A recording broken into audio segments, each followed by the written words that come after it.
Welcome back to the Open Mic Reunion Show, and I'm joined with my guests, Elena and Tanisha Rogers.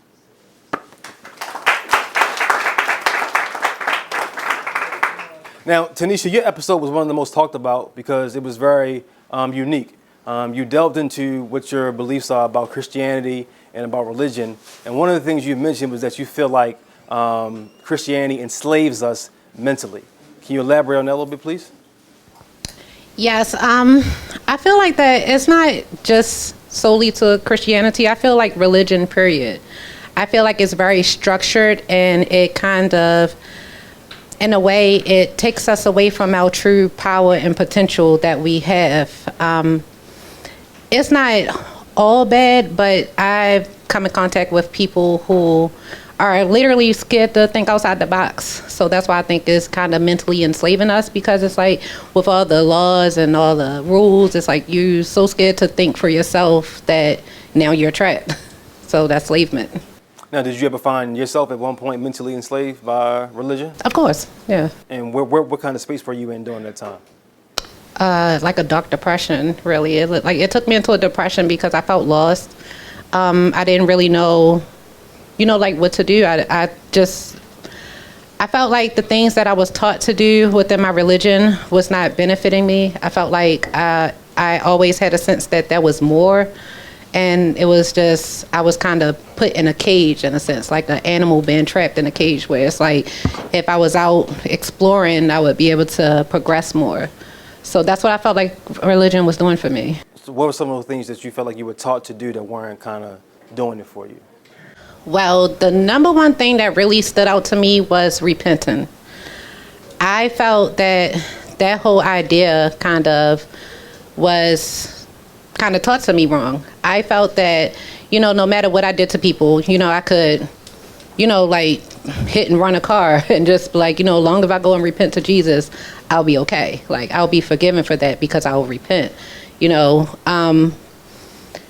Once I got deep into my spirituality, I realized that it's so much deeper than that. You can't put something out there and then just say sorry and then expect your bad karma not to come back on you. So in a way, I felt like it was deceiving me, because I just felt like I can not necessarily do whatever I want, but I didn't feel no real repercussions for my actions. I didn't feel no real, I just felt like, God got me, Jesus got me. So it doesn't matter if I talked about somebody yesterday. It doesn't matter if I knew I had money and a homeless person asked me for $1 and I lied and said no. Things like that. Just giving examples out there. I'm not that horrible of a person, but I feel like in a way it was just kind of I wasn't a great person. I just felt like I wasn't a great person. I felt like I was, because I loved people. I can go to church every Sunday. I can say, apologize to Jesus, repent in his name whenever I did something wrong to somebody, and I would be good. So you didn't feel challenged by the gospel, in a sense? No, I never did, honestly. Ever since I was a child, I can literally remember being in Sunday school asking questions are you sure? Well, if Noah's ark is true, then that means all of us are descendants of Noah. I always tried to make logical sense out of everything, and I never really felt like the pieces of the puzzle fit together. So I always kind of felt, lost in a sense whenever it came to church. Now, in your episode, you also mentioned that you feel like the church knows the truth about religion and that it's keeping the truth from people in an effort to continue to control them. Can you elaborate on that a little bit for us? Yeah, so that idea kind of more so came from the Catholic Church, and how even going back, if you look into history, it's been proven that that's kind of what they do. Even before the Bible was translated into English, when it was in Latin, they were lying to people, telling people, it says right here, if you don't pay us this amount of money, you can't get into heaven. When in reality, that's not what it was saying. So that's why I feel like, most of the deception honestly came out of the Catholic Church, but the Catholic Church kind of, gave us Christianity. So, of course we have our own branches of it, and we kind of even today we have the New Thought Christian. So things have changed, but just the history of it, the way it was brought to us is why I feel that way. So where are you at now in your spiritual journey? I honestly feel deeper in my spiritual faith, like just being connected to God than I have ever felt in my life, especially after having my son and going through postpartum depression, and like really, even after we shot the episode, like I felt like I was in a place where I once again felt alone. And I had to do a lot of self-reflecting. I felt, I'm gonna be honest, I felt like I was gonna be criticized for my episode because I felt like a lot of people were not gonna understand. A lot of people were gonna probably maybe take everything I was saying out of context and kind of felt like I was just trying to bash the church. So I had to do a lot of self-reflecting. And it helped me realize, like, I kept hearing God's voice, your job isn't to make people believe the truth, it's only to tell it. So just all that reassurance just kind of got me back, like, close in that connection where I feel like I need to be to progress. Appreciate you.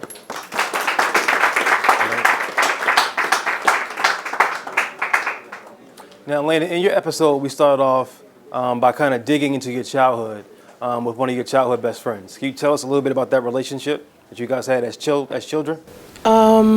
We met in middle school. We shared a lot of the same classes. I was pretty nerdy when I was younger, which is so not how I am now. And he was like the class clown. Even though he was very smart, he didn't portray that to other people. So we were definitely opposites that attract, but we were literally just friends. Like, we just had a vibe, and back then we didn't know what vibe was, but it's just what it was. Like, we loved being around each other. We laughed all the time. Him and my mom had a very intricate relationship because he had a distant relationship with his mother and his father. And my parents kind of played this role of looking out for him and making sure he was okay. And he just became a part of my life. He became a part of my family. So when did the romance start? College. I was a freshman at Frostburg State University, and he came to visit. And it was almost like a movie. Like, you see it in the scene where, like, all of a sudden there's like this moment where it's like, hey, you're my friend, but I look at you a little different now. We grew up together, so we saw each other when we were 10 and looked 10, and then we saw each other when we grew up, and it was like, oh wow, you look kind of nice. Yeah, it just kind of started, but I didn't know everything about his life when I was that age. I grew up suburban and very quiet neighborhoods, and I lived in really well neighborhoods, and I went to good schools, and so did he, but he still took a different path. So when that romantic part started, I had no idea what I was getting myself into. So would you say that you actually fell in love with him at some point? Yeah. Okay, now with that, in your episode you mentioned you felt like you were a secret. Elaborate on that a little more for us. He was very much, our relationship was very much like an episode of Power. He was involved in a lot of heavy stuff. So part of me being a secret was necessary for safety reasons. I do strongly believe that if more people had known who I was to him, I may not have made it to 30.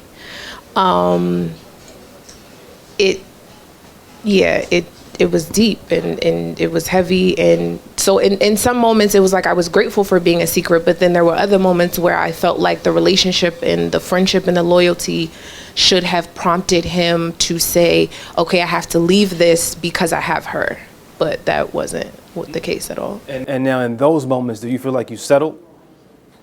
It was a mixed emotion. Part of me felt like I was settling because there was something else I knew that I wanted, but I also didn't grow up around the type of love that I'm creating for myself now. There was always a depiction of having to suffer in love first.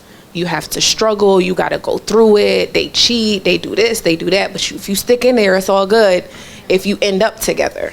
there was no representation that I could be loved and love someone else without having the struggle. So in moments I was like, no, this is what I'm supposed to do. You're my friend, there's loyalty, we've known each other since we were little, I have to be here. And then there were moments where I was like, this is not what you want. But I didn't have enough in me to stand on my own to say, I'm going to wait for what I want to create. And yeah. Now, at some point, unfortunately, he lost his life in a tragic car accident. And that sent you into a whirlwind of depression. What were those early stages of depression like for you? To be honest, I was what they call walking depression. Because I still went to work. I still hung out with my friends. But I knew something was off. I'm normally a very happy and bubbly person, and I still smiled and I still laughed, but something was different. The desire to get out of bed, I knew something was wrong because I didn't want to. Like, getting out of bed was a task. It was like an accomplishment for the day. If I got out of bed, it was like, okay, I did something good today. If I took a shower, I did something good today. If I washed my hair, it was like, okay, you're making progress. So I knew that's what it was, because in my normal happy self, I love doing my hair. I love doing my makeup. I love getting dressed. I love going to work. I didn't love it anymore. It was like sitting on the side of the bed, and it was like, I have to do this. And at the time I was living with my mother, and my mom is very in tune to me. So I was eating and functioning because I didn't want to trigger her, and I didn't want to set her off, and I didn't want her to realize her daughter was depressed. So it was like, I have to move in this because I don't want her to be affected by what I'm going through. Now, as his depression continued to set in and build up, you mentioned that you found yourself at a place of suicide. Verbatim, you said that you and suicide were very close to meeting each other. How close were you to meeting suicide? I remember that day like it was yesterday. I was actually still in Atlanta. It was not too long after he passed. And I kept waking up in the middle of the night, and I was crying out of my sleep. So I was crying in my sleep, and then I would wake up and I would have a face full of tears. And the next morning I woke up, the girl that I was staying with at the time, her mom was like in and out of the hospital. So there was access to a lot of pills.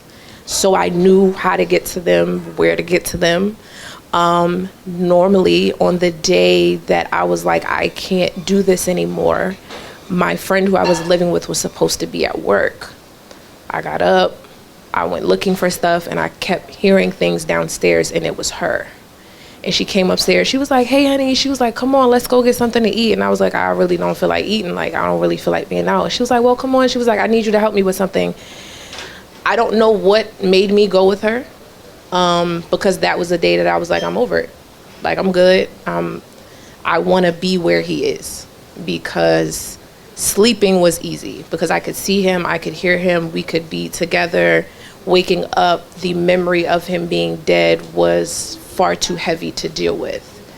If it wasn't for her being home, I probably wouldn't be here. She probably would have come home from work and found me in her bed, and that would have been a whole nother story.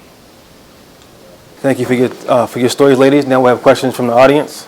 Okay, my question is for Tanisha. So I too have this thing where I left the church years ago and I identify as being spiritual.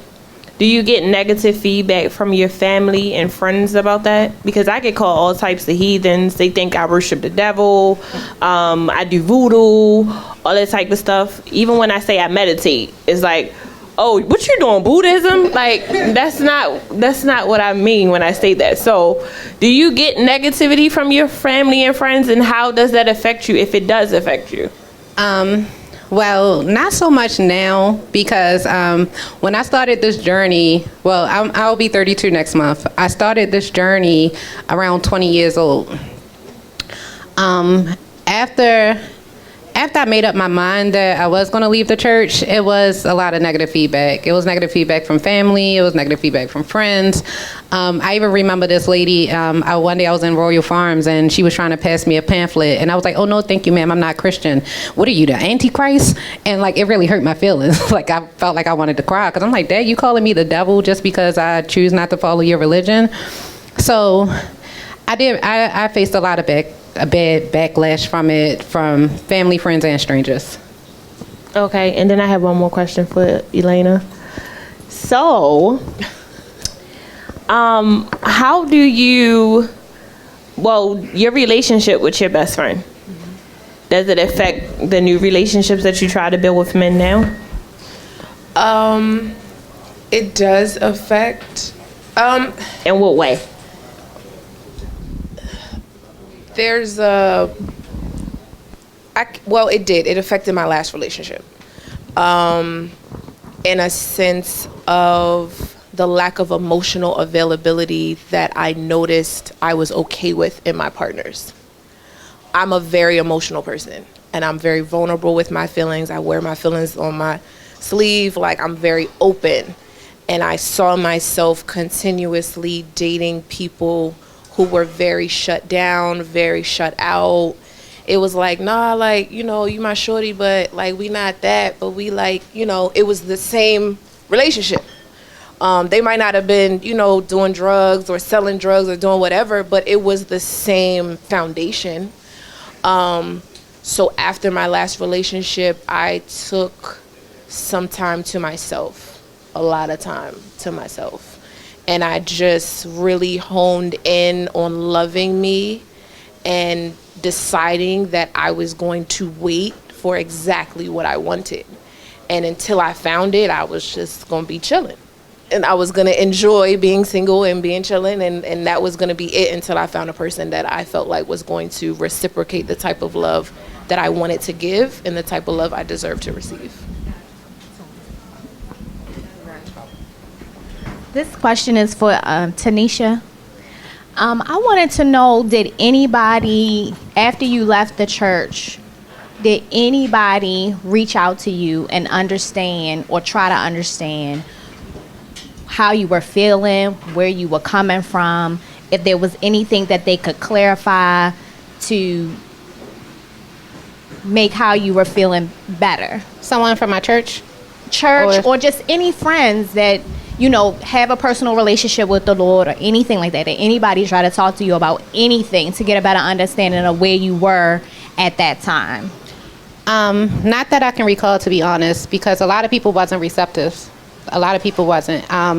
Before I kind of came to this conclusion, I was like deep into Christianity, like really deep, going to church all the time. Like even like my mother didn't make me. It wasn't a situation where I grew up in a Christian household. I mean, everybody believed in, you know, Jesus and read the Bible, but we didn't go to church every Sunday. So when I got around like 17, 18, I started doing it really on my own. And I was like deep in. So most of the people I was surrounding myself with was deep in as well. So when I kind of started doing my own independent research and like kind of started reading about history and learning more, and I'm like, wait a minute, y'all, maybe we shouldn't, like, you know, maybe we should look into this too, because this is making a lot of sense. And it's like, oh no, I don't know what you're talking about, because Jesus is the only way. So even now to this day, my family still, like, they know my beliefs, but like my grandmother will still tell me, like, you know, all you got to do is wait on Jesus. And it's like she kind of want me to debate her with it, but it's like I learned to kind of go with the flow. So now I just like, yep, you're right, Grandma.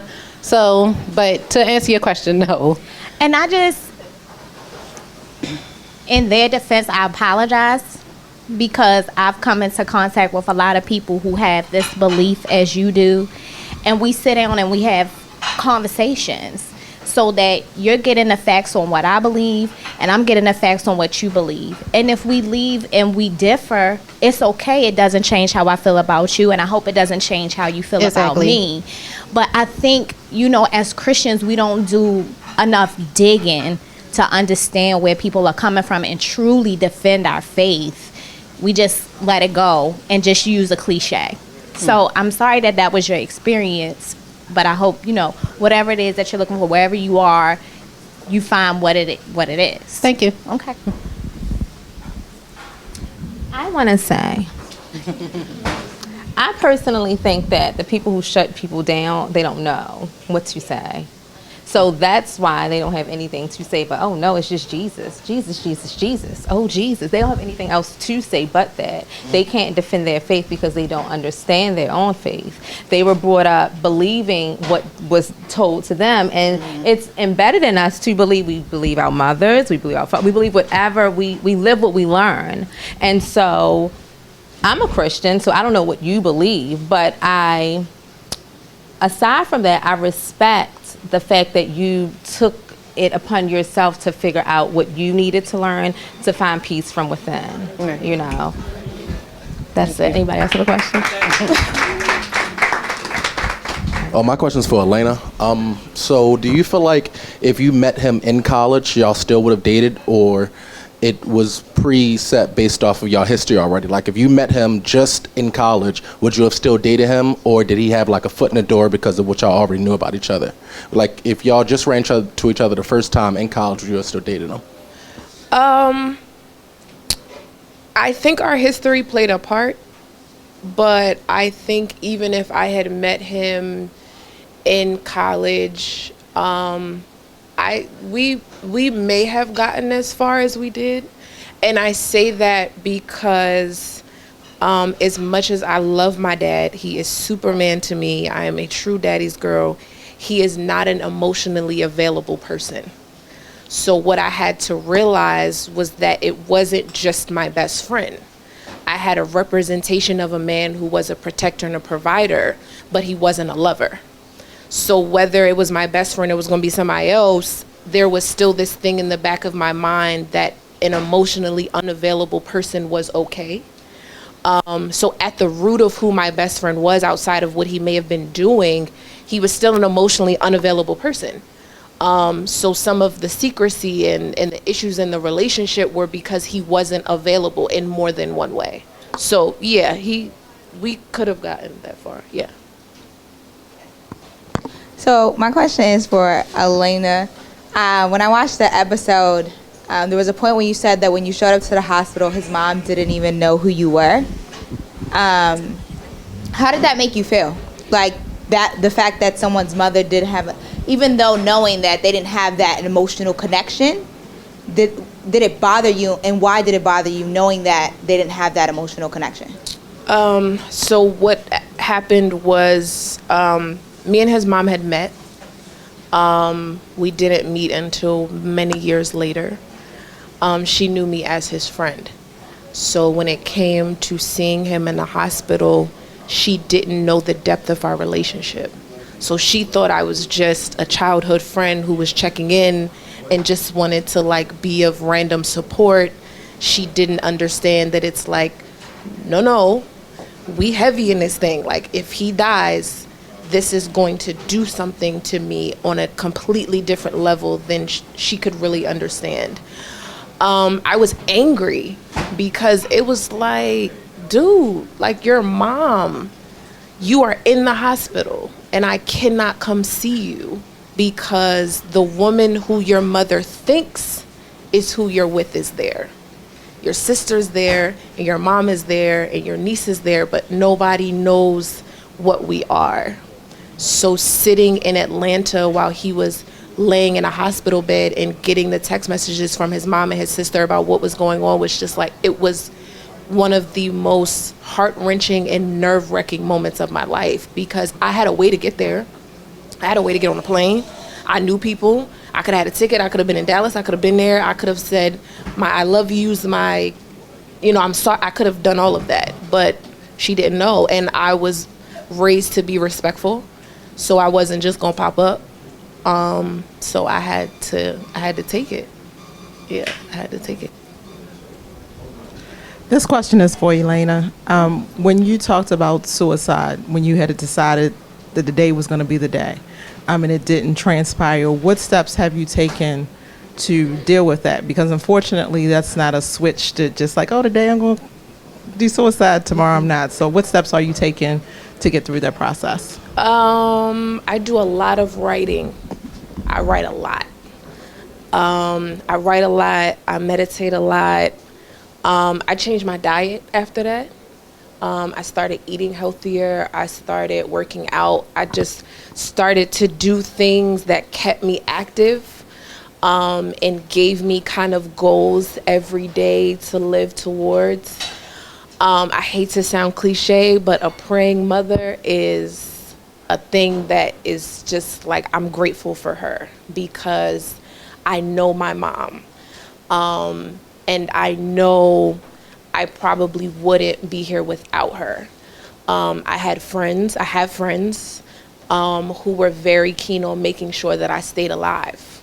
So they called and they checked in and they popped up, and if I was not answering the phone, they was knocking on the door like, what's up, what's going on? I have a village who was very determined to not let me succumb to what I was feeling. And then it just, having to admit it, like to say it out loud. When I did this episode with Mike, talking about the suicide was the first time I'd ever talked about it. It had never been discussed. My mother, we'd never talked, nobody had ever heard that word come out of my mouth. And saying it was weird, but it was true and it was a fact. So speaking it out loud gives it a name, and it says, okay, now I've acknowledged how I felt. I don't want that for myself anymore. Because at this point in my life, I see how good my life is, and I like it, and I love it. And then I begin to fall in love with myself. And that's a whole nother journey that's just beautiful in itself. And it comes with its own little, hiccups and hills and stuff. But when you love yourself, it's like, okay, cool. Like, we just got to work through this a little bit. It's just habits. It's just creating habits. And it's just deciding that you want to live. It really is. I've met people who've dealt with suicide. I've talked to people who dealt with it. And it really is a decision in yourself to say, I want to stay here. And I don't know all of my purpose, but I'm here for a reason. So I want to figure out what that is. Yeah.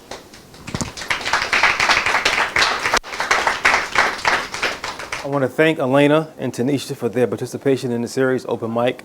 I think what we can pull from their discussion is we all have the power to choose our peace.